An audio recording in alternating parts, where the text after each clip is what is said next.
just moments away from going green at Atlanta Motor Speedway. Race number 2 of the season for the NASCAR Camping World Truck Series.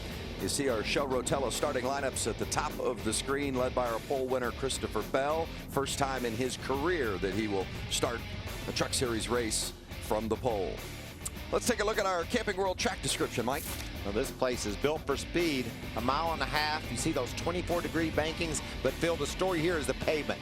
The grip is not there. These trucks will be slipping and sliding all day long. Yeah, let's take a look at our Camping World track, our race analysis.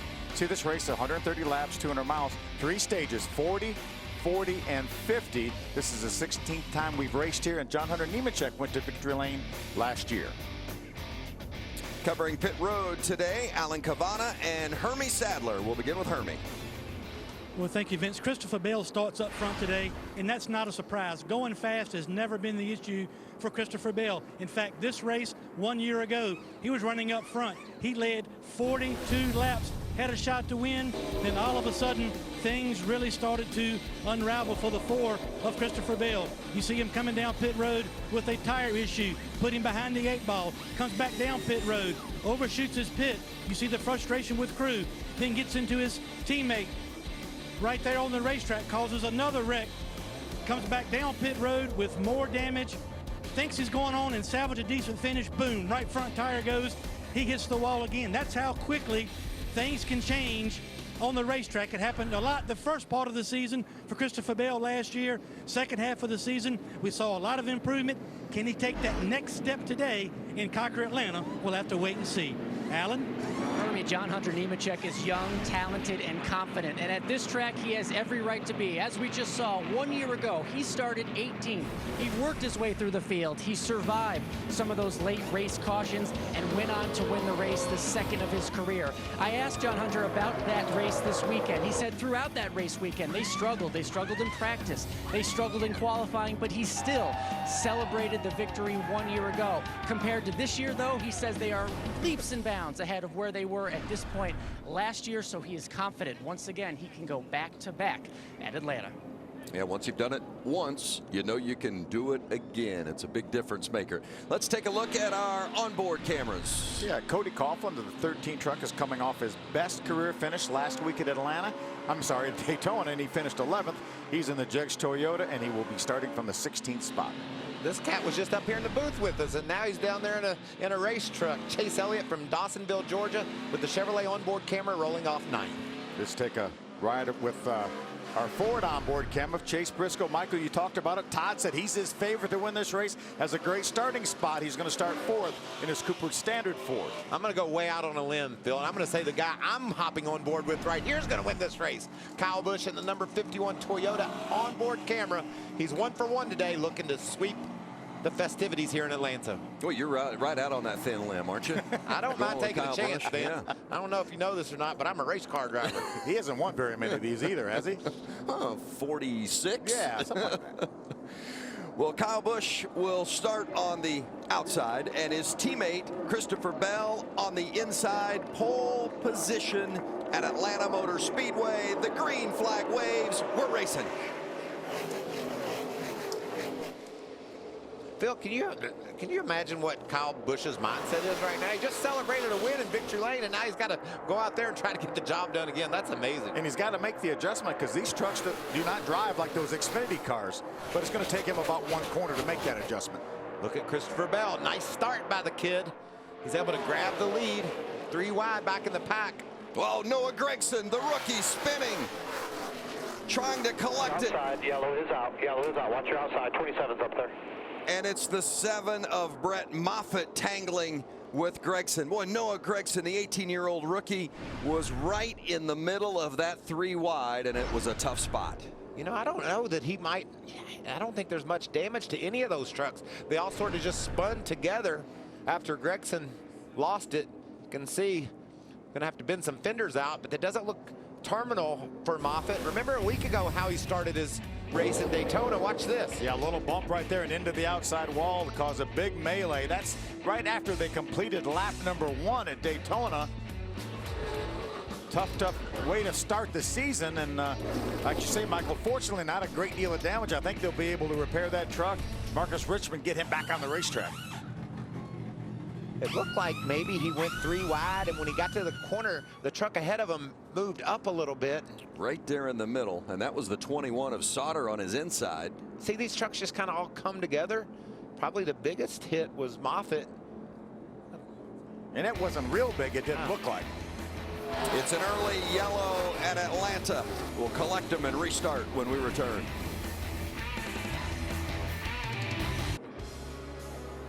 Back at Atlanta Motor Speedway.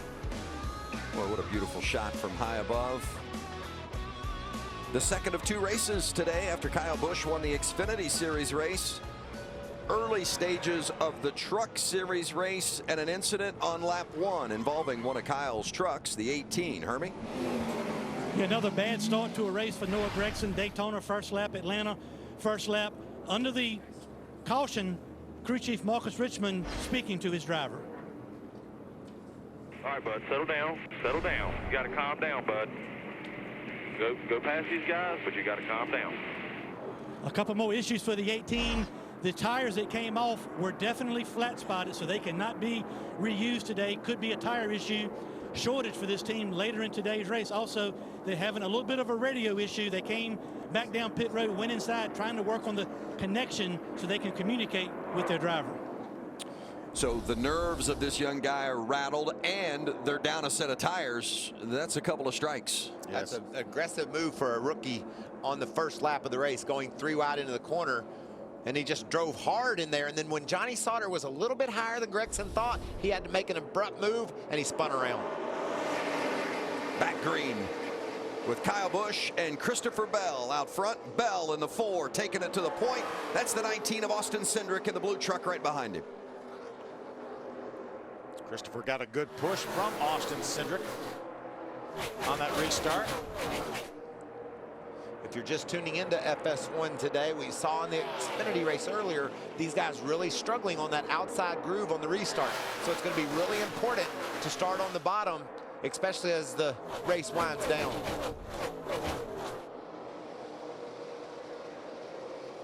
The 2 KBM trucks running 1-2, and then the 2 trucks from Brad Keselowski Racing running 3 and 4. That bright yellow truck of Matt Crafton, the 2-time series champ, taking a peek on the outside. Boy, just drove right around Austin Cindric. Power move. Yeah, that was more than a peek, wasn't it? Yes, it was. I think he likes that high groove. Crafton, a former winner here, won a couple of years ago in dominating fashion. These guys, all these guys have the luxury of knowing that we're going to end that stage 1 at 40 laps, so they can try some things. They know they can get those tires off at lap 40 and put another set of tires on, because that final stage will be just a little bit longer. And I think Kyle Busch looked in his mirror and saw the moves that Crafton was making on the high side. He ran through 1 and 2 up top that last lap, but Crafton's looking to prove he can do it high or low. Matt Crafton very sporty early on as he ducks underneath the 29 of Chase Briscoe. Guys, when we walk through the garage area, we talk to the crew chiefs and say, okay, who looked good on the average? Everybody was talking about the final run in the 3rd practice that Matt Crafton made yesterday. They said his fall off was less than anybody saw the entire round of 3 practices. They said he is going to be tough to beat. Well, Briscoe didn't give it up, though. Briscoe hanging tough on the outside. And you know Matt Crafton knows how to manage his truck, manage his tires, and get the most out of it for 40 laps. You tell Matt Crafton we're going to race to lap 40 and win a stage, he'd say, I got a plan for that. He won this race 2 years ago and was in contention last year until he got taken out in an incident on the backstretch. And look at him just right down on that yellow line. He's going to dispose of Briscoe and move up to the 3rd spot. Right behind Chase Briscoe is the 8 truck of John Hunter Nemechek, last year's winner, and he's moving on the high line as well. He really liked his truck in practice yesterday. Oh, Briscoe gets high. He's going to lose his momentum. That's going to open up the door down low for Nemechek. Looked like he chased it loose a little bit up off the corner.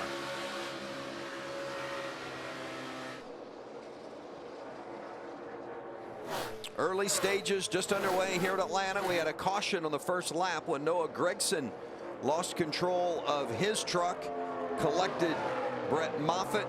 Also, Corbin Forrester took a little bit of damage, but all 3 trucks repaired and back out and running.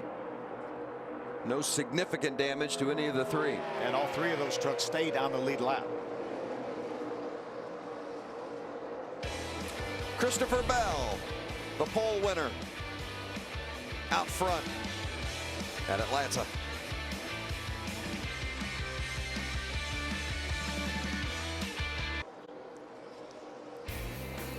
Aerial coverage provided by Goodyear. Everything we learn making tires for the grueling demands of NASCAR inspires what we roll into yours. Goodyear, the official tire of NASCAR. That's a beautiful sight. Lovely day here just outside of Atlanta. The track is abrasive, eats up tires. These guys love racing here, slipping and sliding. This weather's been perfect for racing all weekend long. Here's Corbin Forrester headed towards pit road. He got a lot of damage in that first lap incident when Noah Gragson spun out. You saw Gragson, the damage there on the right rear of the 5 truck of Corbin Forrester, and that he almost got by Gragson, and then Gragson tagged him in that right rear, and that's been some damage. He's got a little bit on the right front also. The jack dropped there while they were changing tires. Wonder if maybe a fender rub is what Corbin was worried about. You know, it looked like they were beating out the rear quarter panel. What about Christopher Bell? He's driven away from Kyle Busch. Matt Crafton is closing in on Busch. Hermie, it looks like this 88 truck is right today. Michael, a lot of confidence with this race team when they come to Atlanta with Matt Crafton. A couple of years ago, won this race by about 9 seconds. I asked Crew Chief Junior Joyner on top of the box today, what is the secret to your success here at Atlanta? And he said, I really believe it's our shock package. We have a package that allows good grip, but also allows us to get over the bumps and swells in this racetrack and keeps the truck consistent. Right now, he is third, hunting second. It is a little bit tight on center exit. They'll look to adjust that when they come down pit road. Alan? Christopher Bell is extending his lead over his boss, Kyle Busch. They're telling him over the radio, make it live, make it live. It's been a point of emphasis this weekend. They know the 4 is fast. They want to make sure it's good on the long run and there at the end of the race. Make it live, make it live. Here's a good battle for 5th as Austin Cindric slips underneath John Hunter Nemechek for position and bringing Johnny Sauter along with him. Yeah, John Hunter was able to get by Austin Cindric a few laps ago. Now Austin's going to get back by him, and he's going to bring Johnny Sauter into this battle as well. I told you about the youth versus the experienced veterans. You're getting a look at it right there. Cindric leads Sauter and Nemechek off turn 2. Now what class do you put John Hunter Nemechek in? He's a young veteran. Well, he's 19. He's 19, but he's got a year and a half under his belt here in the Truck Series. Been to victory lane a couple times. He's proven that he can get the job done wherever we go. So I would have to call him a veteran, but he's really young. Johnny Sauter's seen it all. Let's get more on Nemechek with Allen. Well, it's an interesting time of day because on one side, the corners are in the shade. On the other, it's in the sun still. And John Hunter Nemechek says his truck is freer in the shade and loose from the corner off the turn. So handling different depending on what part of the track you are this time of the day. How does that sun affect what these guys are feeling? Well, I think right now, well, the racetrack is more like it was yesterday when they're in the sun.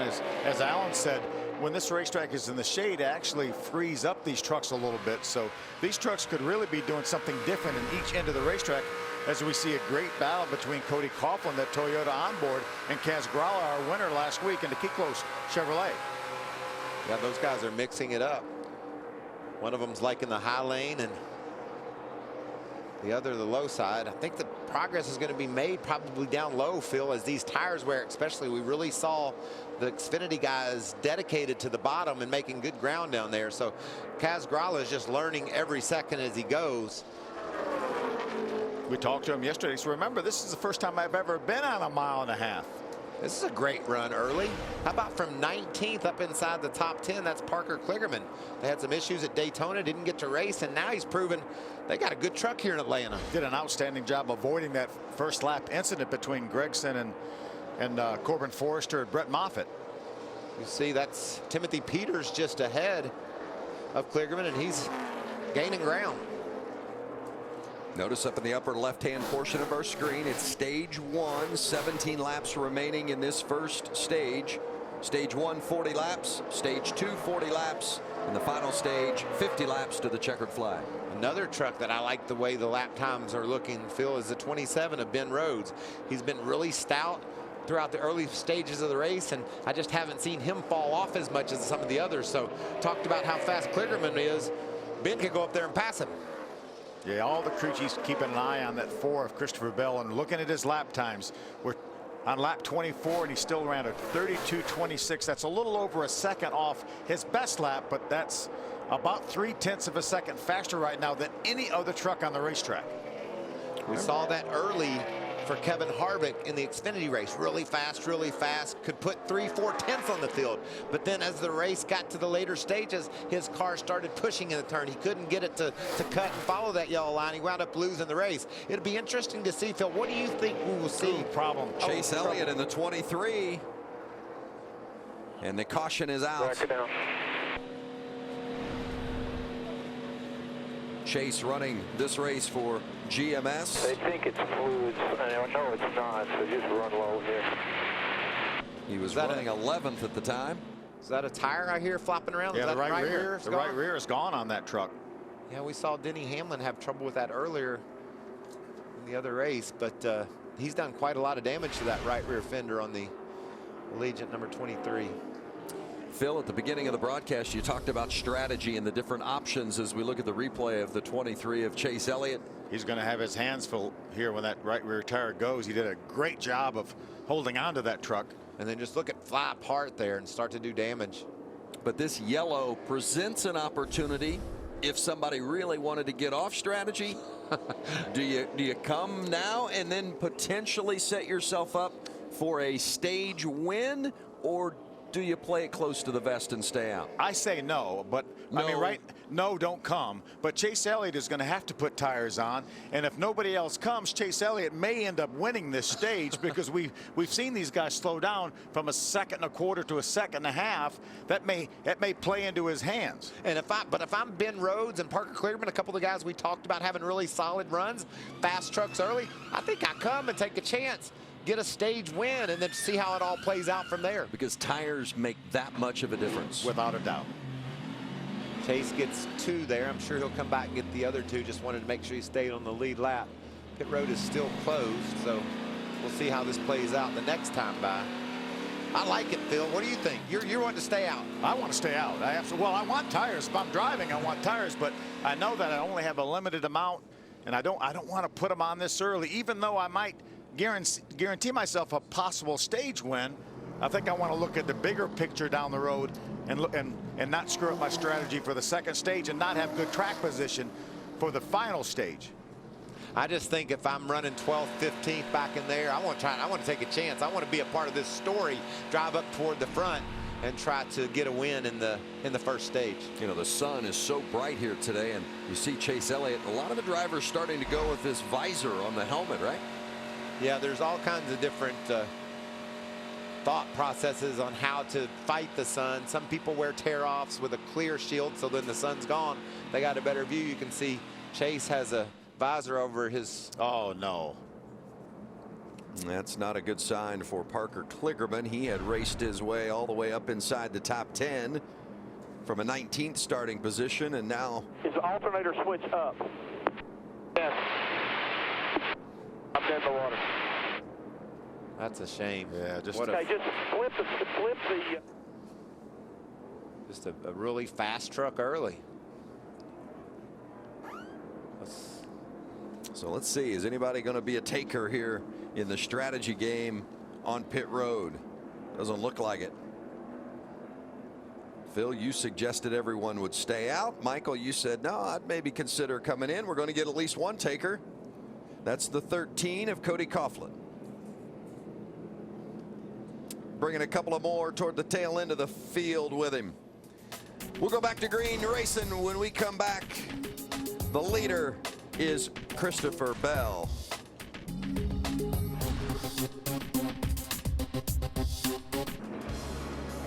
Take a look at our Ford facts as we return to Atlanta Motor Speedway with Austin Cindric and Chase Briscoe. couple of Ford representatives, Brad Keselowski Racing. Yeah, both right now running up in the top 5. As you can see, Austin got caught up in that early incident at Daytona, finished 27th, and Chase gave that truck a great ride and ended up with a 3rd place finish.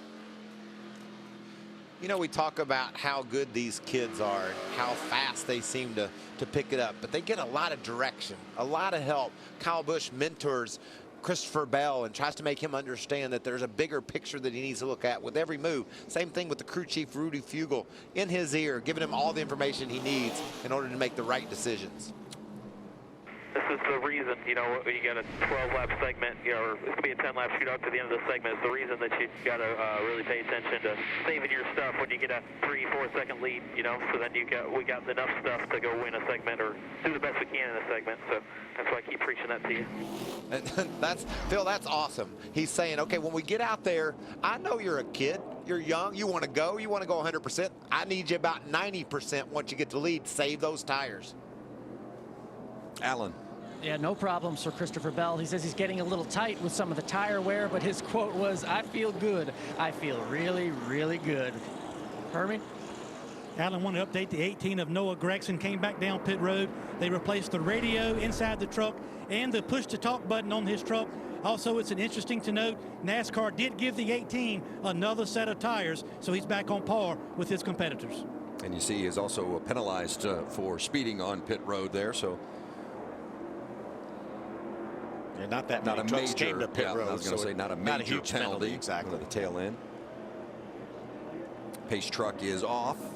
Christopher Bell, the control vehicle on the inside. His teammate and team owner Kyle Busch on the outside. Matt Green. Let's make note that Cody Coughlin restarted this race in the 21st spot. He has fresh tires. We'll see how far up he gets with 9 to go in this stage. Yeah, Kyle Busch didn't get a very good start there on that restart. Looked like maybe have spun the tires, and the 29 of Briscoe got into the back end of him, and Briscoe very close to the wall coming off that corner as Matt Crafton has made his move on the high side, making a bid for second.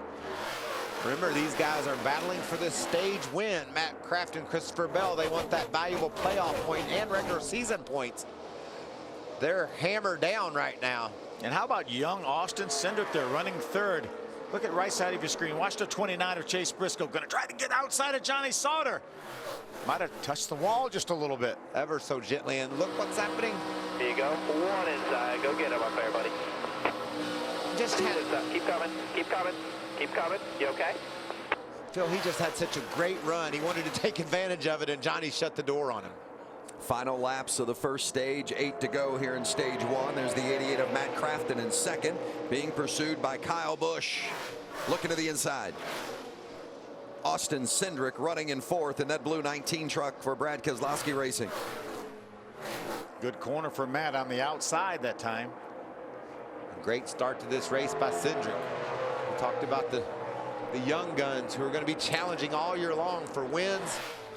Cindric saying, I got this. How about these two guys and everything they've accomplished in their careers, Crafton and Kyle Busch. Remember, we've interviewed Matt Crafton before after finishing second to Kyle Busch, and they're good friends. He said, I hate finishing second to Kyle Busch. Long way to go in this one, but gotta believe they're going to be a couple you're going to have to deal with at the end if you're going to win this race. Kyle won the Xfinity race earlier today, trying to get 2 trips to victory lane in the same day, like he did back in 2009 at Auto Club Speedway in California. Won the Xfinity race and the truck race that day. And here he is pulling up alongside of Crafton for second place. That truck is sure good on the bottom. Not quite able to clear Crafton. Looks like he may be a little better down in 3 and 4 than Matt. Let's see what he can do this time. That's right where they are, Phil, right there through 3 and now coming through 4. And indeed, Kyle Busch does finally complete the pass. See him wave at Matt Crafton, say, appreciate it, appreciate you giving me room. How about this battle right here? That's the 29 of Chase Briscoe, the 98 of Grant Enfinger. The black and red truck, that's the 99 of Austin Dillon, and the 17 was Timothy Peters. back up front to second place battle. Great battles all over this racetrack, and Christopher Bell is loving these guys racing for second. He's opened up a second-half lead. So the battle for second there on the left-hand side of the screen, and battle just inside the top 10 on the right-hand side with 3 laps remaining here in stage 1. Crafton's determined to hold off Kyle Busch for that second position in this race as we head toward the end of this stage. Remember, that's a point right there. Looks like Kyle's got the advantage off 4. Can he move up? Christopher Bell, meanwhile, by almost 2 seconds, his lead over Kyle Busch. The pits are closed with 2 to go at the end of this stage. Remember, the top 10 at the end of each stage, stage 1 and stage 2, get points. 10 points for the winner of the stage. And right now, that looks to be Christopher Bell. Wow, that truck looks perfect, Phil. And it'll be interesting to me when we make these pit stops. Even if you have a perfect truck, the track is cooling off. The sun is going down. What does Rudy Fugle and the team for Christopher Bell decide to make for adjustments? Maybe change it, loosen it up a little bit, try to get ahead of the sun, or does he just leave it like it is? Well, that's what's hard when the truck is so dominant to make a change. But Rudy has a lot of experience. He's won a lot of races, so he knows what to do. He looks at his notes and said, okay, this racetrack is going to do this at 5 o'clock or at 5:30, and we need to adjust for that. Here comes Christopher Bell through turn 4, making his way to the line. Here, just keep rolling. They let the top 10 cross before they throw the yellow. Just keep rolling. Takes the green and white checker to win stage 1, and that's the battle for 10th. Austin Dillon and Grant Enfinger. Timothy Peters back in the 11th position, shut out from any points during that stage. Christopher Bell, the 22-year-old from Norman, Oklahoma, started on the pole and wins stage 1 at Atlanta. Stage 1 is complete for the NASCAR Camping World Truck Series here at Atlanta Motor Speedway. Christopher Bell wins the stage, gets 10 points. Also a playoff point to go along with it for the postseason. No points for Kyle Busch or Austin Dillon because they're not running for the championship here in the trucks. You see the remaining trucks on the top 10 who collected points. Now we're getting ready for pit stops. It's got to make Kyle Busch proud to see his truck drive off and leave him like that. Confused a little bit. Sort of proud. Proud but confused. Plenty of these drivers are going to be awfully happy to get fresh rubber on those corners, aren't they? They sure are. Every one of them. Yep. Every single one of them will be. They're going to dive to pit road, led by the 4 truck of Christopher Bell. Hermie Sadler's there to greet him. Vince Austin Cindric qualified 3rd. He's now running 5th. He'd like a little more short run speed, but he liked it after the cautions on the long run. So it's going to be 4 tires, no adjustments in fuel for the 19. The 88 of Matt Crafton loves his truck in 1 and 2, but he's too tight in 3 and 4. It's a track bar adjustment up 1 round and 4 tires. Alan. Kyle Busch, the bottom left of your screen, says he is too tight in the center of the corner. He wants an air pressure adjustment. Christopher Bell, the leader, meanwhile, no complaints whatsoever. He'll get a little tape on the grill. He says just a little bit of balance gets tight when the tires wear out. And Bell is the first one off pit road. Ooh, trouble for Kyle Busch. Yes, chassis adjustments on both sides for Kyle Busch. Maybe took a little bit longer than they were anticipating. That's a big statement for Kyle Busch. He says, I need an adjustment if I'm going to beat that guy, Christopher Bell. Let's see if we can chat with our stage winner. Hey, Christopher Bell, Phil Parsons up in the FS1 booth. You have a copy? Gotcha. Great job winning that stage, led every single lap. Now, you talk about a little bit of a balance issue. That truck was so fast. Did Rudy make any changes to that truck? I hope not. It was really, really good. Only balance changes that I really thought was just losing a little bit of the front tires. But I think everybody's in the same boat here at Atlanta. That's what makes it so fun to drive. All right, great job. Keep it up, bud. 10-4, thank you. He's led them all so far. Christopher Bell from the pole.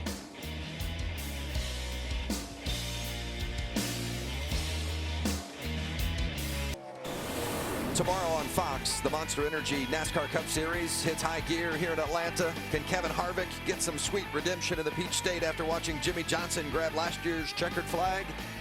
The NASCAR Cup Series from Atlanta tomorrow, 2 o'clock Eastern on Fox. Harvick on pole. Ryan Newman joins him on the front row. Going to be fun tomorrow. Here's Chase Briscoe. Had some issues. Left rear tire flat on that 29 truck. They're getting ready to restart this race. Had a little bit of trouble on pit road. We'll see what happened. Yeah, they lost a handful of positions. A lot of trouble on that right front. Was the jack maybe not high enough? Not quite high enough, but why did that left rear tire go flat? And the 19 of Austin Cindric, Briscoe's teammate, also had trouble, an uncontrolled tire, so that's a penalty. He goes to the tail. And we are back under green with Christopher Bell leading the way and having to put it in front of Matt Crafton, who's on the charge. Keep an eye on that 13 of Cody Coughlin. Remember, he put tires on during that stage, not at the end, and look how he's dropping. Just fuel only on the pit stop. He's already back outside the top 10. Those other competitors did a great job of working their way around Coughlin. He didn't get a good start, and they knew it, and they took evasive action in a hurry. Ben Rhodes in second place. Here comes Kyle Busch after losing a few spots on pit road. Didn't take him long to get back toward the front. Meanwhile, the 29 truck of Chase Briscoe still working on that left rear after it went down, and he's losing. Do not drop the jack, Tommy. The carcass is in there. Jack it up more. Jack it up more. Fix it, Tommy. Already 1 lap down for Chase Briscoe.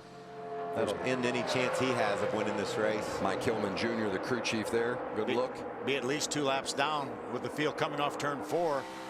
Good run early on for Ben Rhodes. You talked about how you liked his lap times, Mikey. He's right out there in front of Kyle Busch. Rhodes finished 6th here last year, currently in that 3rd spot. Didn't quite have the truck during the early stages of the race, but kept working on it, and by the end he was pretty good. I'd say they've got it pretty good at the beginning today. I think you're right, Vince. And look, Christopher Bell is trying to snake away from Matt Crafton, but Matt Crafton's having nothing to do with it. 4 trucks, nose to tail. Make that 6 for the lead. Remember, Christopher told us he hoped Rudy didn't make any changes. Well, Junior Joyner may have made some changes on that 88 truck for Matt Crafton. The truck Christopher Bell is driving today is the truck that William Byron drove in the season finale last year at Homestead. Ended up parking that one in victory lane at the end of the night. This is a proven piece. Not that there are any weak ones in the KBM stable, that's for sure. Smoke from the 50 of Akinori Ogata. Don't hold the track down. Brings out the yellow. Get down underneath that yellow line. Was running back in the 25th spot. Meanwhile, there's Chase Briscoe. They finally gotten that issue taken care of. But Briscoe 3 laps down. The 52 of Stuart Friesen gets the free pass with this caution. Yeah, tough break for Chase. Coming off that great finish of 3rd last week at Daytona. Had a great truck running up in the top 10. Look at that left rear tire. Not much left of it. Back to Atlanta after this. Well, it's been an eventful start to the race for the 29 of Chase Briscoe. Problems in the pits as we return to Atlanta Motor Speedway, NASCAR Camping World Truck Series. Here's the original pit stop when Briscoe was in, and watch the trouble on the left rear. You see the lug nut fly off right there.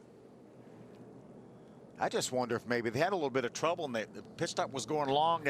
If maybe they knocked the valve stem off. That's certainly a possibility, because you can see the wheel there isn't wobbling, just going down the racetrack, and the tire's completely flat. So unless there was some inner fender panels there bent, something rubbing underneath, rubbed the tire flat, or they knocked off the valve stem. Because just having one lug nut that's not on there shouldn't have created that issue, right? Not at all. They'll stay on there with 3 lug nuts, really, even though they're required to have 5 on there.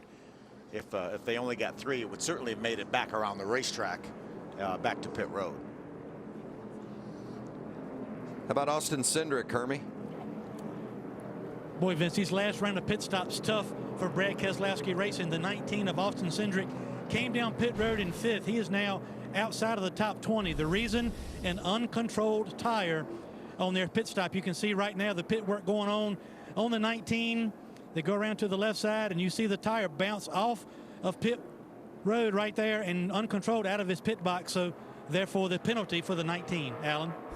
As for Chase Briscoe and that tire, I'm looking at the carcass of it, if you will, right now. Both valve stems are on there. Goodyear officials came down. Remember, that was a brand new tire, no wear on it. Initially, they think obviously it had to have been cut. Trying to figure out what's going on. The crew is going to bring him back down, try to fix it as much as possible. They want to make sure not too much damage happened, stuff like the brake line. Tough day for Chase Briscoe.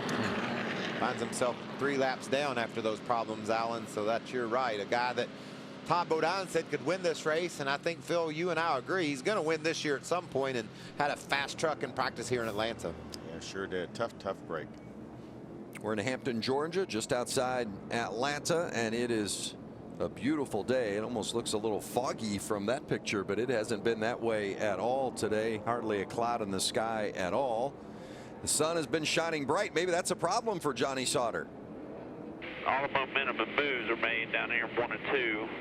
They keep killer momentum. I wouldn't want to do it every lap, but I wouldn't want to rule it out, you know. 10-4, I just, vision is really bad down here right now. Yeah. 10-4, I'll give it a whirl. I know what you're saying. Well, and we saw Chase Elliott with that visor, and you see on Johnny Sauter's truck a little tape to help deflect the sun, but it's still an issue for those drivers heading toward turn 1. Chase Elliott's rebounded to the top 10. And how about Noah Gragson? He wrecked on lap 1, had a speeding penalty on lap 28, and still finds himself on the lead lap in 15th. Good rebound.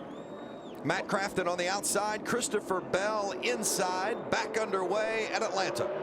That's as good as we've seen it done, Phil, on the outside. Matt Crafton with a nice start. He's going to be able to duck in right behind Christopher Bell, ahead of Ben Rhodes. Rhodes in that red and black 27 truck. Great run early in the going for that kid. Here comes Kyle Busch outside of Ben Rhodes in that battle for third. Tucked up right behind Matt Crafton. Now jumps to the inside. Kyle Busch looking inside of Crafton for second. They had a good battle going for position prior to that yellow. John Hunter Nemechek around the outside, hunting fourth. Ben Rhodes on the inside of Nemechek. Good racing all over the track right now. Kyle Busch was able to grab that second spot from Matt Crafton, and Matt fought back on the outside down in 1 and 2. Dead even going into 3. And if either one of them bobble, Nemechek and Rhodes are right there to take advantage, and Johnny Sauter lurking there with Timothy Peters behind them. We talk about our veterans of the series, and all 3 of our veterans, Matt Crafton, Johnny Sauter, Timothy Peters, right in this little battle here for third on back. John Hunter got loose down in the center of the corner, lost the nose or got loose one. The thing moved quickly up the track. He was able to keep it off of the side of Rhodes. You can hear Kyle Busch just wanting to leave that thing wide open on the floorboard, but having to breathe the throttle a bit. He completes the pass on Crafton. Kyle Busch into second. And there's the 8 of John Hunter Nemechek, last year's race winner. On the inside, Ben Rhodes outside. Rhodes keeping a hold of 4th place. I don't believe I'd try that again if I was Nemechek. That thing just will not stick when he tries to go under Rhodes. Slides up the track, and it's going to bring Johnny Sauter to his inside. Sauter gets loose down there. Big wiggle on the bottom for Johnny Sauter. That opens up the door for Timothy Peters, the white 17 truck.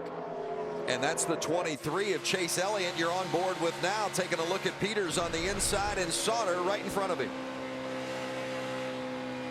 He had a little bit of momentum when he got there. Johnny was there. The Chevrolet on board for Chase Elliott. Chase did double duty today, right up in the booth with you guys, Mikey, and here on the racetrack in this truck race. You can see up ahead the yellow truck of Matt Crafton's been passed by Ben Rhodes. Rhodes is strong today. Here comes Kaz Gralla, too. Daytona winner. Gragson in the 18 truck and Gralla the 33, the white and yellow truck, as Michael said, winning last week at Daytona. And the 19 of Austin Cindric right there as well. That's 15th, 16th, and 17th. Remember, Austin Cindric has speed enough to be in the top 5 penalty on his pit stop, uncontrolled tire that put him to the back of the pack. He's rebounded now, running 17th. The black truck in the back of this battle, that's Ryan Truex. He's joined this fray.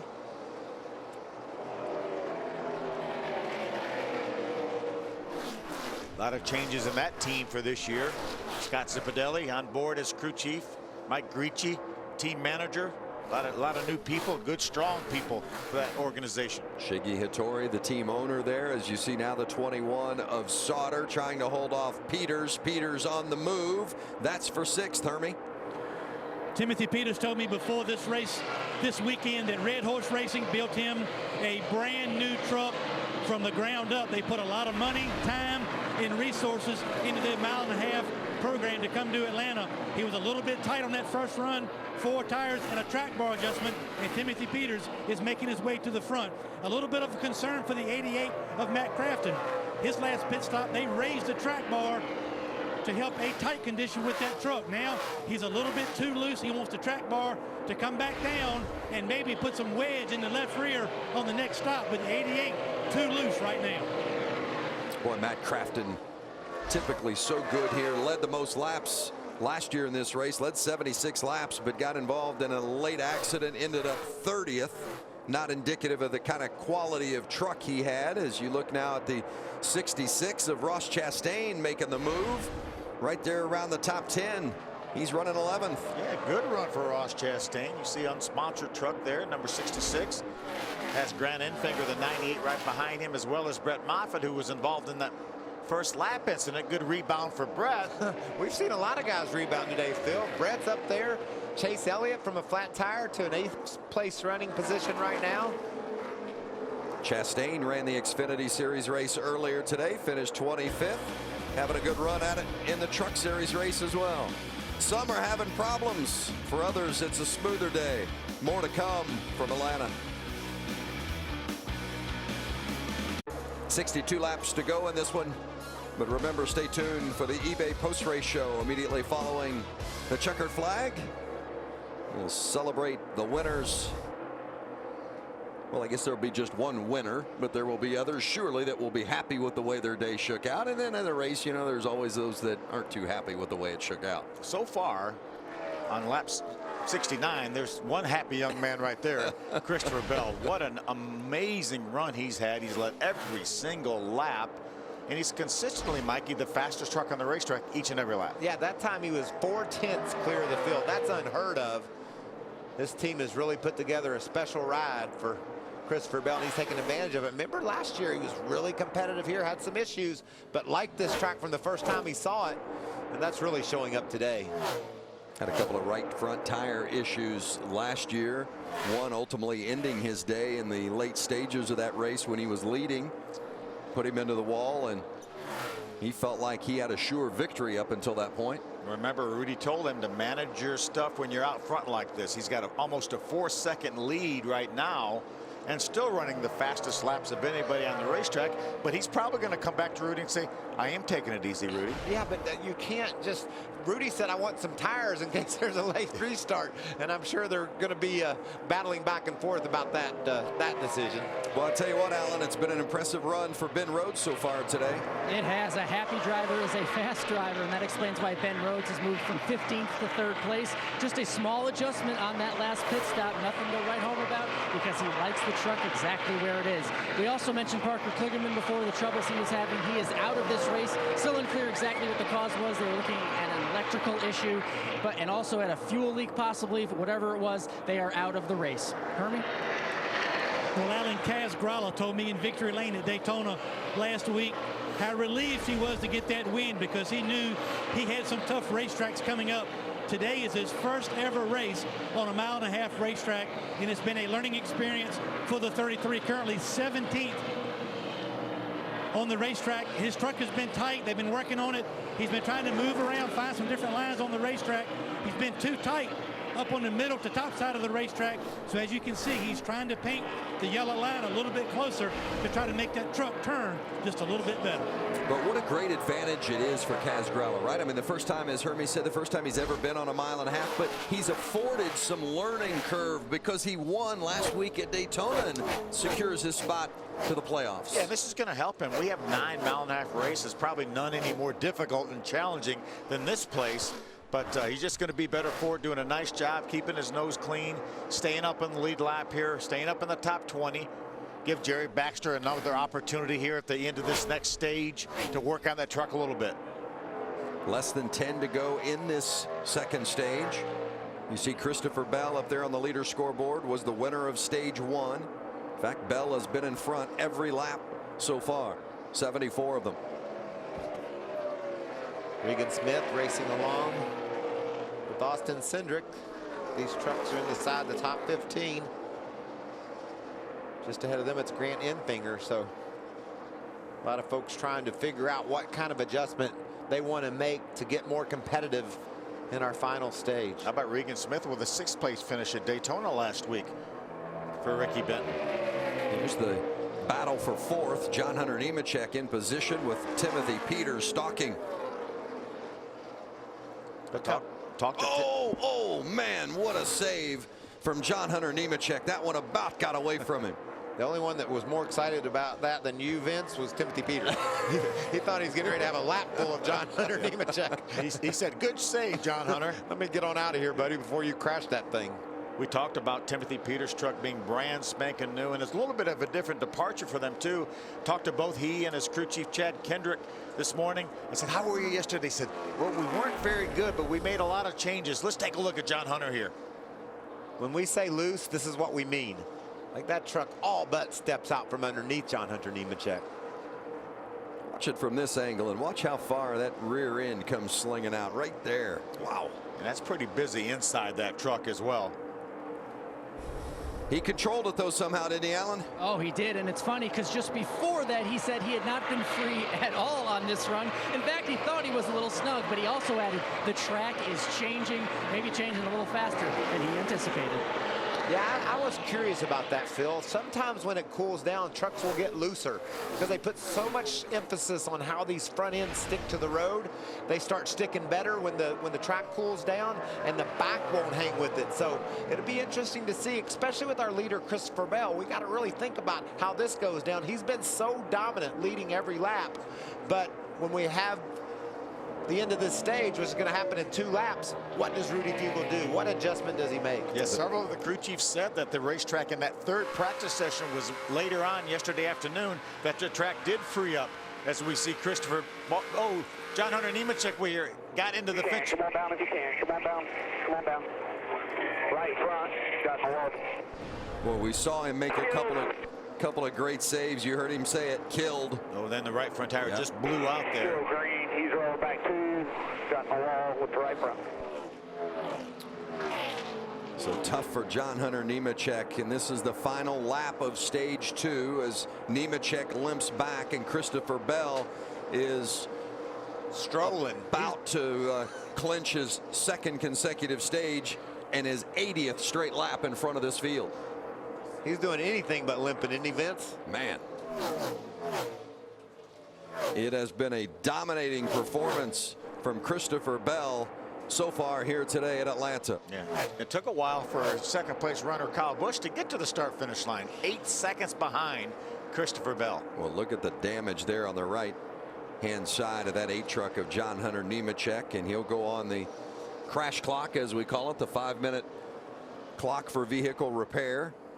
I don't think that's going to work, Vince. He's going to need more than 5 minutes. Is that what you're telling me? That's not 5 minutes not going to be enough? Yeah, that right front was a bit askew. Well, he caught it a few times, but eventually his luck ran out. Nemechek into the wall. Christopher Bell collects 10 more points and a playoff point for later in the postseason with his stage 2 win here today. Kyle Busch, Alex Bowman, Chase Elliott, Ross Chastain not championship eligible in the Truck Series, so they don't collect any points during this stage. I'll tell you what, I'm impressed with what Ben Rhodes has done so far. But let's come on to pit road. Let's go down to Hermie. Vince, the 88 of Matt Crafton is loose, and his crew chief, Junior Joyner, thinks the racetrack will continue to get looser. They're going back down on the track bar adjustment from the last stop and adding wedge, 4 tires and fuel. The 17 of Timothy Peters, he's a little bit free, but he likes it. 4 tires and fuel, no changes. Alan. The 51 of Kyle Busch said he could feel the changes last time, but not enough to make a difference. More wedge, air pressure, and tape for Kyle Busch.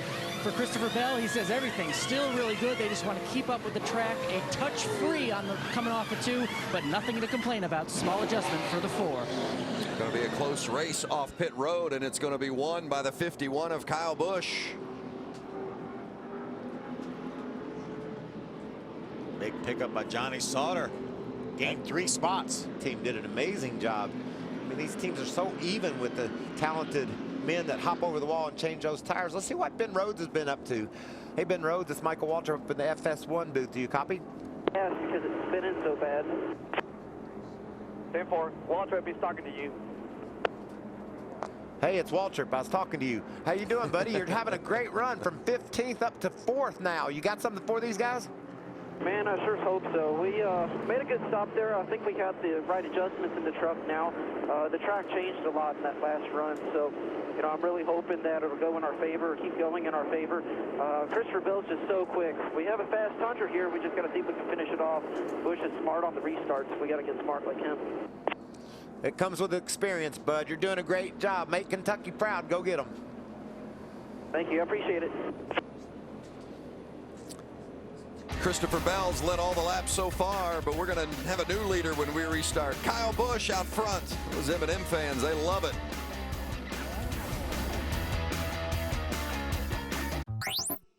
We are many things. We are adrenaline. Crank when you're ready. Crank when you're ready. Green flag. If you're going to win a championship, We are speed. you're going to have to conquer the 1.5 miles. We are consistency. Ready? Go hard all the way. We are fearless. Keep up middle. Keep up middle. This next song is a very special dedication. We are victorious. Casrella going to go to victory lane. We are the NASCAR Camping World Truck Series, and we are The beat of a winner. A beautiful afternoon turning into evening at Atlanta Motor Speedway. The NASCAR Camping World Truck Series presented by Shell Rotella. It's been a KBM kind of day here at Atlanta. Christopher Bell led 83 laps, but Kyle Busch won the race off pit road, and Kyle will have the lead spot as we get ready for this restart. Along with Michael Waltrip and Phil Parsons, I'm Vince Welch. Great to have you with us in the second half of the doubleheader here at Atlanta Motor Speedway with Hermie Sadler and Alan Cavana downstairs taking care of pit road. It's been a fun day. Saw Kyle Busch win the opener today in the Xfinity Series, and he's in position to maybe make it a sweep, but he's going to have to beat that teammate of his, Christopher Bell. Yeah, but Bell's up on that outside, Vince. We've seen how hard it is to get going up there. Johnny Sauter down on the bottom. He'll try to push Kyle Busch through to the second position. Ben Rhodes was a strong truck early. It'd be interesting to see if he can close. Here we are getting ready to start the third and final stage. Phil, at the open of the show, you talked about strategy and when do you put on that last set of tires. It's probably going to make the difference between who wins and who loses. How do you feel about where everybody sits right now? Well, I think right now the crew chiefs and the engineers are saying, please let this race go green till at least around 110, lap 110. That would give us 20 to go. I think they all come in then, put their last set of tires on. If it comes out at 100, then you have a decision to make. Right now, I'm telling you, the crew chiefs and the engineers are on pins and needles right now. We could sometimes get a long green run here at Atlanta. If we do, then what are they thinking? When do you come get them under green? You don't come and get them under green. You ride them out. Somebody's going to take a chance, can they? Slip and slide all the way to the checkers, what you better be thinking. You hear Kyle Busch trying to get that motor right, get his tires cleaned off to make the perfect restart. It'll be Kyle Busch on the inside, Christopher Bell on the outside, and again that outside lane struggles a bit. Busch to the point with Johnny Sauter coming up behind him. Great run by Johnny Sauter on the inside. Is Christopher Bell going to be able to hold him down? How about Ben Rhodes outside making it 3 wide? This is putting Christopher Bell in a tough position. He's losing spot after spot. The dominant truck is falling back. That's Timothy Peters in the white truck slipping into the 4th spot, and Alex Bowman right behind him creeping into the top 5. Matt Crafton running the rim. Michael, you talked about how difficult it was to restart from the outside in that Xfinity race. It just really was a horrible break for the 4th, Christopher Bell. And this guy, Chase Elliott, was up here with us, and he said, really can't explain why it is. It seems like the first truck on the outside can't go. The second truck can, but it just stacks up that whole outside line. There's Bell on the outside, and he slipped back into the 5th position.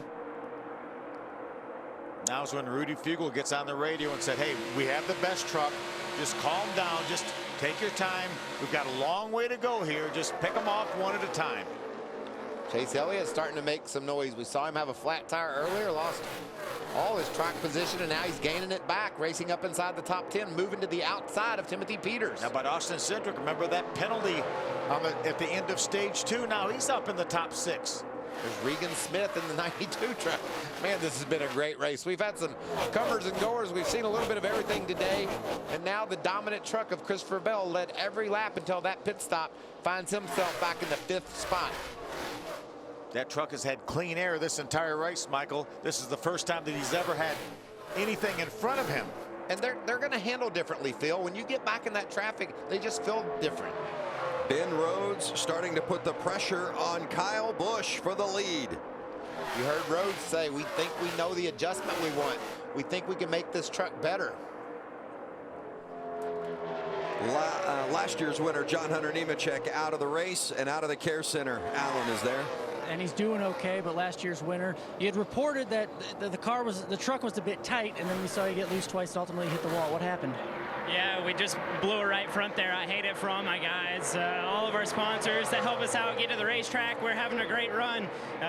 We're kind of conserving. I was trying not to run the right front too hard, as everyone was somewhat having troubles with it, and I guess I ran it just a little bit too hard or something. We over-adjusted maybe a little bit on that last stop, but I can't thank all my guys enough. That truck was really fast. We'll go back, we'll build it better, faster, and come back at Martinsville and hopefully go get a grandfather clock. You came in with a lot of confidence, try to bounce back at Martinsville. Vince, I just think this 27 truck is better than Kyle Busch right now. Anytime you run in the wake of another truck in his air and able to keep up and keep that ground tight, that must mean you've got a good truck. If he could just clear Kyle, get up there and pass him, he might drive away with this thing. Inside of 40 laps to go. Now 37 laps to go. And again, this is the final stage of the race. All the teams have a set of tires there in the pits, but they're not going to have an opportunity to come get them. And they all want to come get them, but not going to have an opportunity to do that unless we get a yellow somewhere. And they don't want it this early, do they? As Bell dives inside of Matt Crafton. Ideally, with about how many to go would you like to come if everybody comes under yellow to get tires? And there's a caution, and it's the 44 of Tommy Joe Martin. And this is too early. And this is too early right now. I'm going to answer your question, Vince. You want this thing to go about 105 at least, or 110 laps, and we're only 94 right now. I don't think you can do it. So what about 20 to go? That would be the ideal situation? Yes. Well, as you said, we're not there yet. We're not there yet. But will there be some folks take some chances? Come to pit road now, get some tires and say, please don't fly again, yellow flag. You know, we saw Cody Coughlin put tires on in one of the stages early, and he really didn't make that much ground up. The lap times are not falling off as much as we thought they were going to, and as much as the Xfinity cars lap times did. I guess with the downforce these trucks have, whatever the case may be, the give up is not enough. As a matter of fact, a lot of these trucks just ran their fastest lap of the race just a couple laps ago. Stuart Friesen will get the free pass.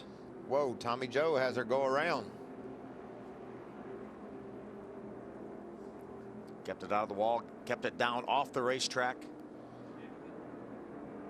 Unfortunately, no one else was collected in the process. And Canada driver Stuart Friesen is our free pass. He'll get back on the lead lap. Well, so Grant Enfinger's going to come down pit road here. Cody Coughlin's coming as well. So these guys here are banking on no more cautions the rest of the race. And I like it because Grant Enfinger was probably outside the top 10 for the majority of this race, and he's going to try to steal something here. Well, these guys are just getting some fuel and an adjustment. see him putting tires on Enfinger back there. There they go. Yes, 4 tires. He pitted from 14th. This is a big gamble, but it could pay off big time. We've seen Jeff Hensley gamble before and come up with victories. Well, it's been tough on the 29 of Chase Briscoe. Let's get a better look at the action on track with the Liberty Mutual spotter coverage and an issue in pit lane. Saw the lug nut fly off there. Not sure if exactly what led then immediately to this situation. Yeah, this was under caution that tire went down. We speculated that maybe he knocked the valve stem off, maybe the tire changer or a lug nut. Our Liberty Mutual spotter coverage. It's the spotter stand where often they will be positioned. And they will stand up there and make their drivers worry less. I don't know where they all went, though, Vince. They're spotting somewhere up there. There they are. Thought maybe they all just went for a group bathroom break. You know, it was under caution. Let's take a break. Of course not. There they are.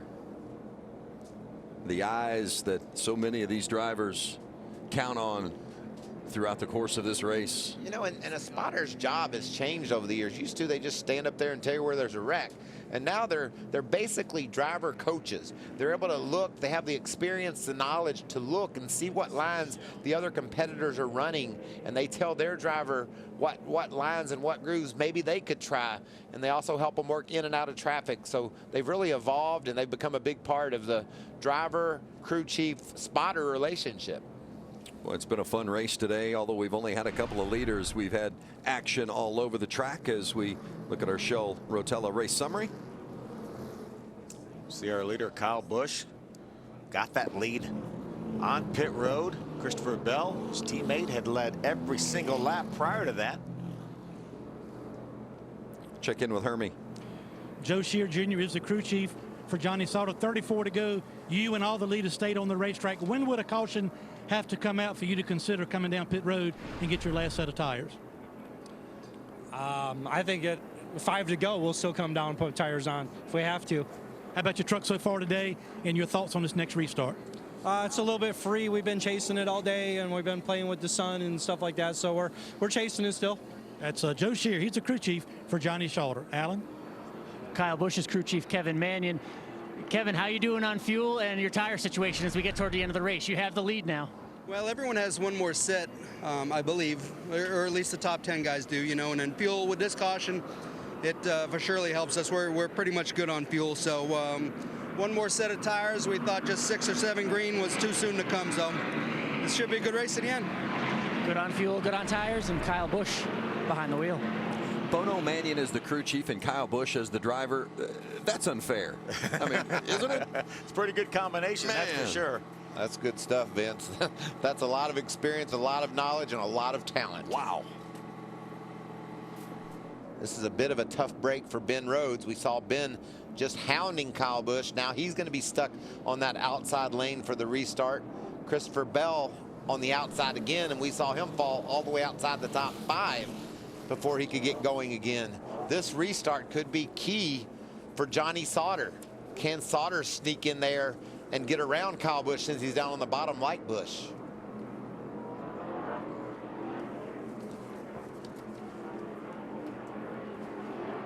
We saw Grant Enfinger come down pit road, put 4 tires on from the 14th spot.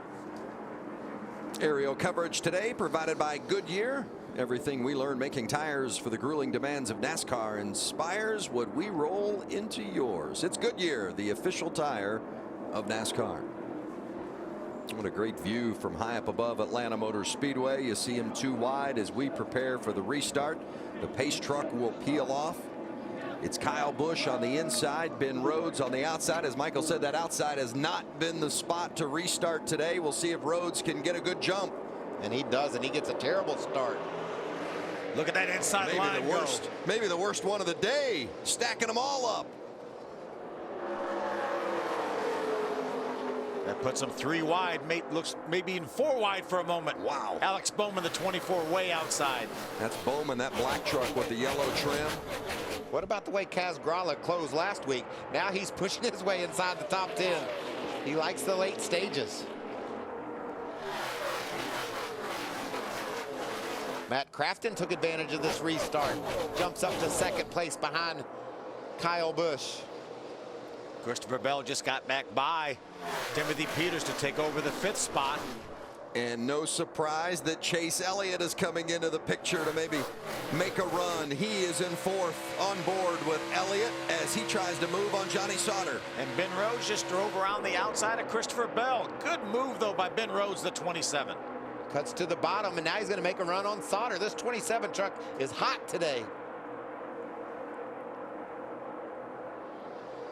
I would say that Rhodes, along with Bell, Crafton, Kyle Busch, you have to put him in that group, but I mean, they've kind of had the class of the field in regards to equipment today, wouldn't you say? Rhodes messed up there, though. He came up off the bottom of the track, just hammering it a little bit too hard.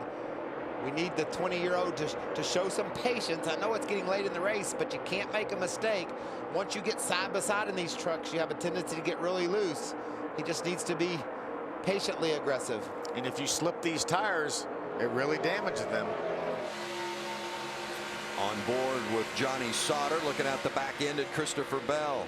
Bell dominated the early stages of this race, led 83 laps, the first 83, but he got beat on pit road, and Kyle Busch took the lead. Bell got a bad restart on the ensuing restart and slipped back, lost positions, and hasn't quite recovered yet, but there he is inside the top 5.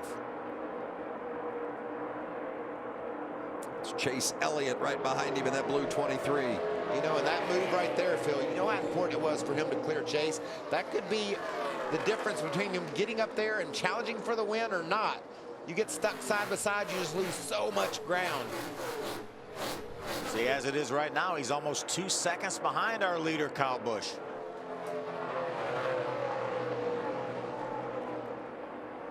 Less than 30 to go at Atlanta Motor Speedway for the NASCAR Camping World Truck Series. Kyle Busch in a familiar place. He's the leader.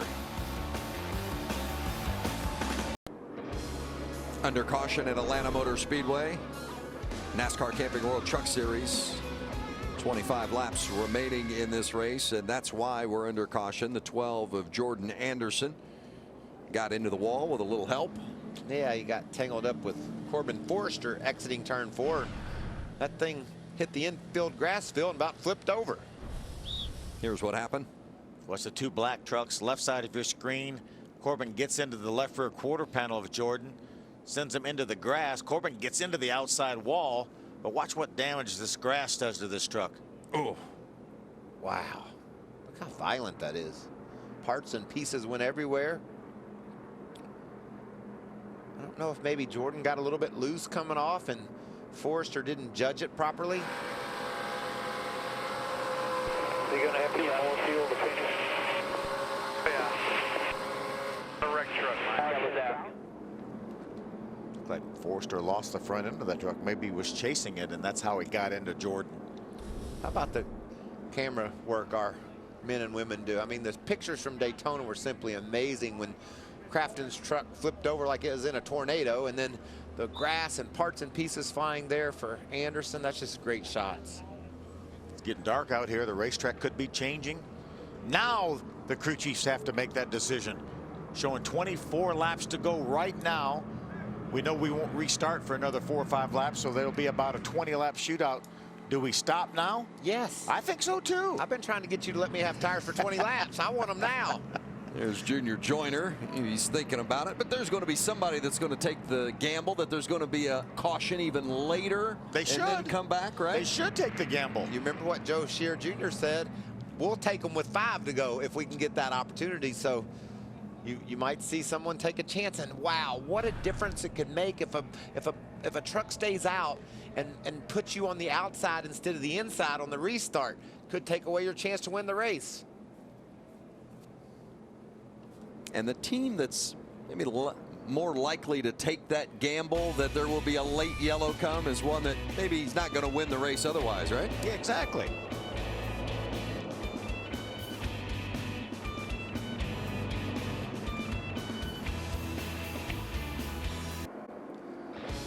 23 laps to go. Pit road is open, and we're going to have a whole bunch of takers to come down and get their last sets of tires. How about it, Hermie? Vince, the 88 of Matt Crafton has been on both sides of the fence. He's been on the tight side, then the loose side. They like their truck. 4 tires, fuel, and some tape on the grill. The 21 of Johnny Sauter, he'll take 4 tires as well. He likes the balance of his truck. A little bit of a wedge adjustment and a track bar adjustment for the 21. Kyle Busch making the call from the cockpit. He says he wants a half pound of rear air and 1 round on the track bar to keep going. He likes the adjustments. As for Ben Rhodes, 4 tires, no adjustments. Really, he's just complaining about that last restart. Said he never had the tires spin so bad in his life, but he also added, I know what to do next time. How about Austin Dillon with the gamble of just right sides? Big shakeup in this running order because Grant Enfinger even stayed on the track. He didn't pit at all. Dillon with 2 tires. Austin Dillon, his crew chief, Shane Huffman, rolling the dice. Didn't look like a great stop by Kyle Busch either. Yeah, Christopher Bell came out in front of him, as well as Johnny Sauter. Oh, what a beautiful sight. Mother Nature, she's grand, isn't she? It has been a beautiful weekend here in Georgia, and a great forecast for tomorrow on the Monster Energy NASCAR Cup race. Great weekend here in Atlanta. You know, you talk about Grant Enfinger. What a bad break this was for Grant Enfinger. He's going to be leading the race. He's leading the race right now. We will be leading the race on this restart, and it was a horrible break for him because he put his tires on lap 95. These guys now have 10 laps of green racing less than he does. He's a sitting duck, and the guy that's going to try to jump on that duck is Matt Crafton. He's in the 3rd position. He'll be right there on the bottom of the racetrack. He could take them 3 wide by the time they get to turn 1. I would be surprised if he doesn't if he's not battling for the lead as they get down to turn number 1. And Christopher Bell's on the inside as well, so maybe that'll be an advantage for that guy that dominated this race. Austin's going to be on the outside, but only with 2 tires, and it's been such tough sledding from the outside. Remember, stay with us immediately following the checkers. The eBay Motors post-race show, the widest selection of parts. Never been easier to shop. Check out eBay Motors to find the right part for your fine ride. Thank you very much. Not frigid here, a little chilly, but certainly it's been pleasant in the Atlanta, Georgia area. Perfect racing weather. It has been. And perfect racing lineup here. We've got so many different things going on this restart. Enfinger on old tires, Dillon on 2 new ones, and then a couple of the fastest trucks, Kyle Busch and Christopher Bell, outside of the top 4. How about Austin Dillon? They make the gamble to put on right sides only to gain track position. They picked up 8 spots on it, but can they make it work on 2?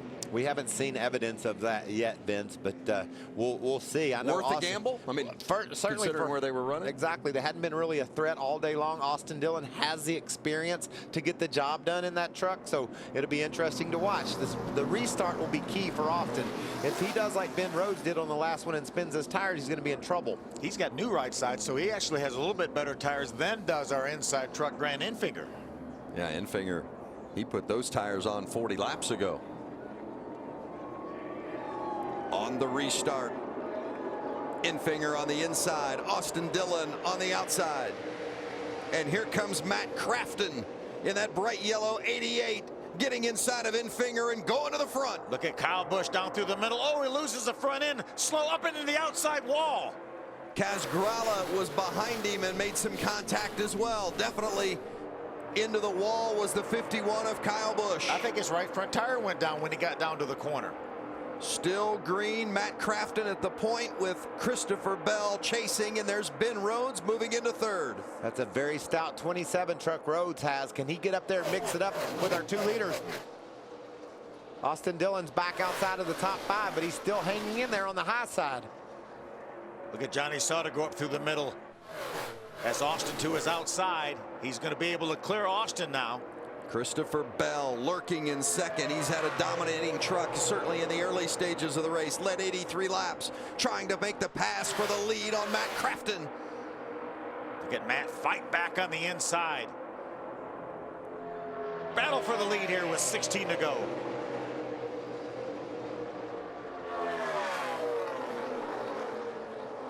I like that separation Christopher Bell gives himself away from Matt Crafton. Gets that clean air on the nose of that Ford truck and grabs the lead. Bell gets him. Christopher Bell back to the front. Ben Rhodes is right there as well. Alan, what's going on with Kyle? Not much on the radio yet from Kyle Busch, just saying right side damage. They're really working on that right front tire. That's what made them slow in the first place the last time down pit road. Still waiting to get a look. And you can see it there on the TV. Tough break for Kyle Busch. Thank you, Alan. 15 to go here in the Camping World Truck Series race at Atlanta Motor Speedway. Everyone's chasing Christopher Bell. Bell won stage 1, won stage 2, and now he's trying to win the race. Grant Enfinger has hung in there a lot better than I thought he was able to. He had about 15 laps more on his tires than the rest of the guys that just stopped, and there he is hanging in 5th. That's Chase Elliott in the 23 truck, trying to move inside the top 5. Watch Kyle Busch right in the middle in that 51 truck. Yeah, that right front tire was down, guys, and there was nothing he could do about it. Right in front of Kaz Grala. Kaz makes some slight contact. Let's listen to it. Clear, clear. Your bumper inside, inside, inside, inside. Still down there inside, inside. Still there inside. Nothing you can do when your tire goes soft getting in the corner. The thing just wants to go straight, and that's exactly what happened to Kyle Busch. There's our battle for 5th. We saw just for a moment Enfinger and Chase Elliott. You see our leader, Christopher Bell, trying to sneak to the bottom of the racetrack, break the draft away from Matt Crafton, but Matt is still tracking him. This is for 5th. Elliott passing Enfinger. Little fresher tires on Chase Elliott's truck than Grant Enfinger. Guys say those tires will cool off a little bit during caution. You'll have some speed for a few laps, but the longer you go, the more you're going to pay for it. Well, Enfinger's not giving it up easy, though, that's for sure. Hanging right with Chase Elliott, making Elliott earn it. That's Alex Bowman we see diving to the inside of the racetrack, trying to work his way around Cindric. Bowman's making some noise here late.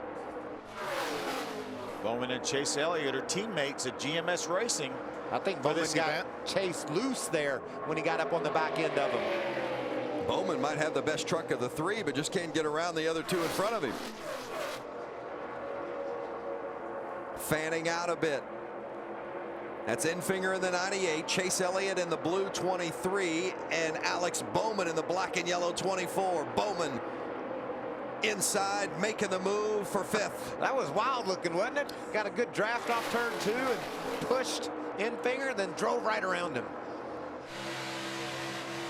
10 laps remaining. Got room now.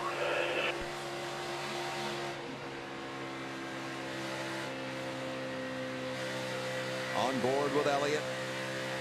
He's better than that 98 truck, like you said, Vince, but he couldn't get around him like we saw Bowman do. Bowman was aggressive and made the move work.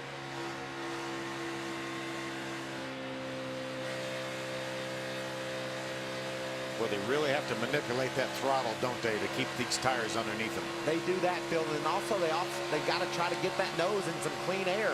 Even though you're better, you can't just stay right in the tire tracks of the guy ahead of you. You got to peek out, try to get a different angle, a different run on him. While these guys are battling around the top 5 as Elliott gets into the back of Enfinger a little bit. Christopher Bell out front by 2 seconds. This is the best battle right now, and it's for 5th. Enfinger on those much older tires trying to hold off Chase Elliott.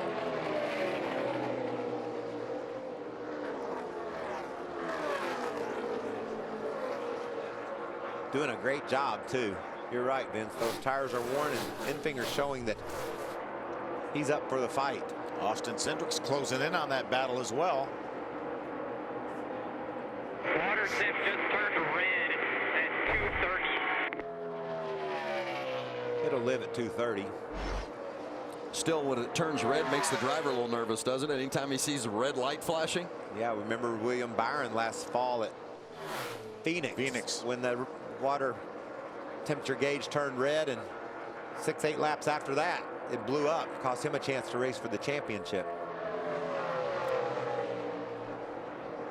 What a dominant performance by Christopher Bell. He got behind after some pit stops, but good fortune on the restart. Got in the right lane, and fought his way to the front. Now he's driving away from these guys. Just cruising.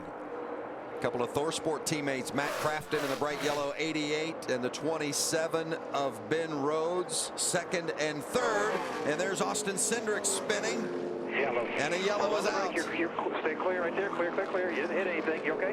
What a save. Come on around here. We're going to need some tires. Didn't hit anything. Well, remember what you said, Phil? Christopher Bell's cruising. He ain't going to be cruising anymore. No. He's going to be lined up side by side. It's going to be a great truck and everything. I don't get mad very often, but this is ridiculous.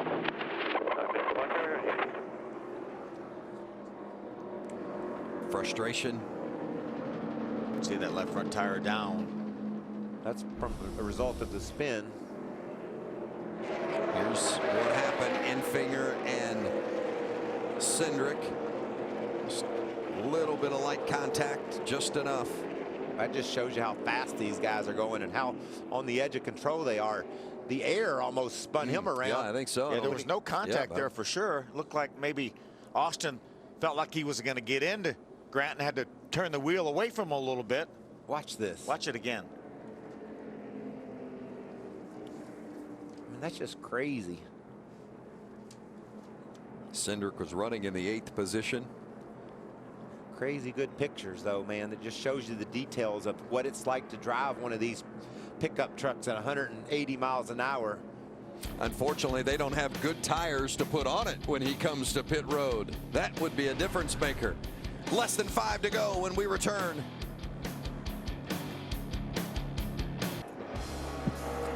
Just a few laps remaining, 3 to go. The NASCAR Camping World Truck Series from Atlanta Motor Speedway. Drama in Atlanta, late restart. Well, the last thing Christopher Bell wanted to see was a yellow, right? I mean, he's cruising along with a lead of greater than 2 seconds. He had this one in the bag if it would have just stayed green. Phil jinxed him. Said he was cruising home. I know. I apologize. But he's got the inside line here, which has been such a huge advantage on these restarts. But he's got a real hungry guy that's going to be right behind him, and Ben Rhodes. Certainly we know there's Junior Joyner, Matt Crafton. Just remember back 1 year ago, Christopher Bell, that Ford truck, hard into the outside wall, inside of 10 laps to go with the lead. Put it into his day and into his chances and hopes of winning that race, but here he is right back with another opportunity to get it done. He's just got to nail this restart, Vince, because like Phil said, that 27 truck of Ben Rhodes, he's hungry and he's willing to take a chance. He's probably going to try to give Bell a little bit of a push, maybe get that truck upset and then dive to the bottom. They'll come to get the green, and that'll be 2 laps to go, and Matt Crafton is on the outside of Bell. You see his numbers, 9 wins on the 1.5 mile track. Won this race here 2 years ago. But that outside line has not been a good one when it comes to the restarts. Let's see what happens. 2 laps remaining in Atlanta. That's as good a restart as we've seen from the outside. How about Alex Bowman making it 3 wide, trying to get into the middle? Is Christopher going to be able to clear Crafton? He's not able to clear him. Crafton did a perfect job. Whether he beat Christopher Bell to the start-finish line or not, I'm not sure, but he did a great job of laying back on Christopher Bell. Had his nose halfway back on the door of the Ford truck. Can Bell get in front of Crafton? He does. Oh, what a break draft. 1.5. Hit your entry to 1. Hit your entry to 1. Fight. Lap remaining. The white flag is out. Christopher Bell trying to hold off Matt Crafton. Johnny Sauter lurking in 3rd, and Ben Rhodes in 4th. Alex Bowman in 5th. Boy, Matt gave it all he had on that restart. Actually got the lead for a moment, but Christopher fought back. Christopher Bell bringing it through turn 4. A dominating performance, and he closes the door with the win at Atlanta.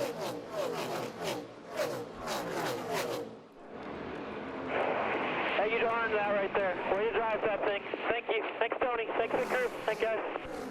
Woo! Thank you, guys. His 3rd win in the NASCAR Camping World Truck Series. Christopher Bell did it in dominating fashion today, swept stage 1 and 2, and finished leading by far and away the most laps, led 99 of the 130 laps en route to the win. Alan Cavana's with the crew chief, Rudy Fugle. Crew chief, Rudy Fugle.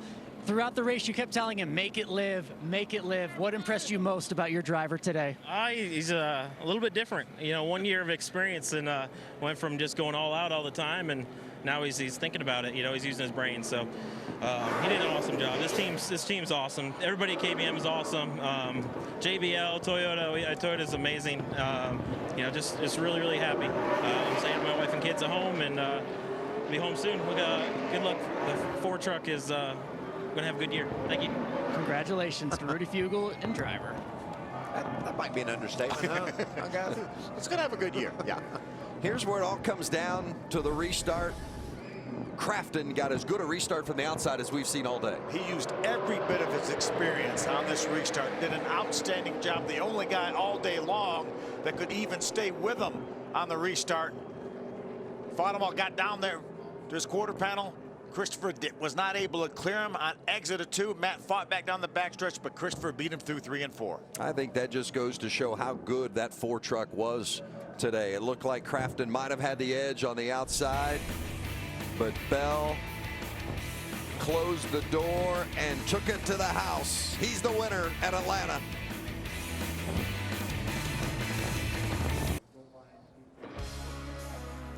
The NASCAR Camping World Truck Series from Atlanta Motor Speedway. The post-race show brought to you by eBay Motors. The widest selection of parts have never been easier to shop. Check out eBay Motors to find the right part for your ride.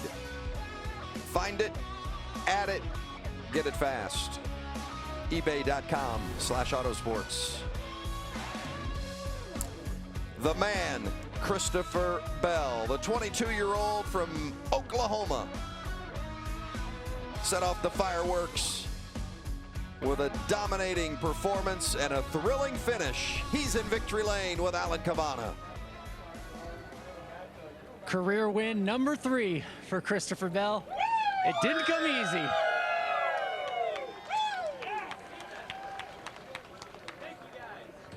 You about had this race won last year. Finally checked Atlanta off the list. You dominated parts of this race, but then on a green-white checkered restart, you have Matt Crafton on your outside, and he stuck with it through the first 2 turns. What were you thinking?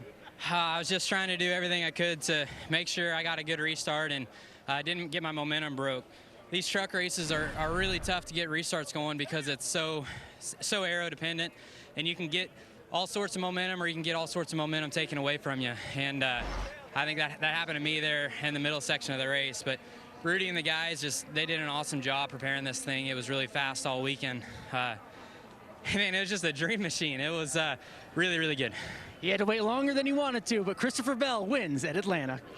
Hermie? Well, Matt Crafton, you gave it all you had. It came down to a late race restart. Anything else you could have done, or any more adjustment your truck needed to give yourself a chance on that last restart? No, I mean, we had a really good one right there. I thought we were going to, I could hear him down there spinning the tires. They just keep spinning them, Christopher. But we had a shot. At the end of the day, that's what it was all about. We had a shot at them on that last restart, and it was close. But the Spinardi Toyota was good, but it wasn't great. We just lacked on short run speed. The Ford truck definitely had us on that. But if anybody's listened, Atlanta Motor Speedway, and I think we need to start a driver's council, please, please do not repave this racetrack. This is by far the coolest racetrack that we race on, just because you can move everywhere. I mean, did you see where we ran? I mean, on the yellow line, the middle of the racetrack, against the fence. It was great racing, and that's what it's all about when you have a good old asphalt like that, and put on a great show for everybody, hopefully. That's Matt Crafton. He comes home second. It did indeed. It was a great show. How about it?